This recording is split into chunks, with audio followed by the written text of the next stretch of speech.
तर मनपा निवडणुकीमध्ये शाईऐवजी मार्कर पेनचा वापर होतो आहे आणि पाडू मशीनच्या वापरामुळे राजकारण आता चांगलंच तापलेलं आहे। मनसेचे अध्यक्ष राज ठाकरेंनी दोन्ही मुद्द्यावरून निवडणूक आयोगासह सत्ताधाऱ्यांवर हल्लाबोल केलाय।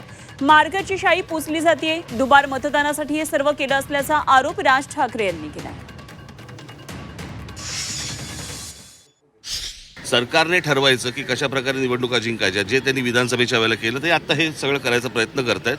होऊ देणार नाही तो भाग वेगळा, परंतु आता हे मशीन आणलंय। हे मशीन कोणत्याही राजकीय पक्षाला दाखवलेलं नाहीये। बरं, हे मशीन आणल्यावरती त्याचं क्लॅरिफिकेशन, त्याची स्पष्टता ही निवडणूक आयोगाने द्यायची, ते देत नाहीयेत। मागितल्यानंतर पत्र पाठवल्यानंतर पण ते देत नाहीयेत। आणि आज तर अजूनच वेगळं काहीतरी की बाबा आजपर्यंत ती इंक लावली जायची, बरं का, आता काहीतरी नवीन पेन आणलंय आणि ते पेनमध्ये इतक्या तक्रारी सगळ्या बाजूनी येत आहेत की तुम्ही बाहेर पडल्यावरती त्याला जर सॅनिटायझर लावलं तर ती शाई जाते।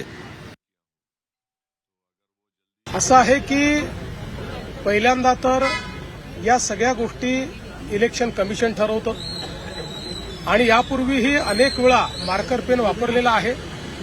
तथापि जर कोणाचं काही ऑब्जेक्शन असेल तर इलेक्शन कमिशननी त्या संदर्भात लक्ष द्यावं। मात्र मला असं वाटतंय की काही लोक उद्याचा निकाल प्रिएम्प्ट करून निकाल आल्यानंतर कशाला दोष द्यायचा याची तयारी करतायत, हे मात्र स्पष्ट दिसतंय।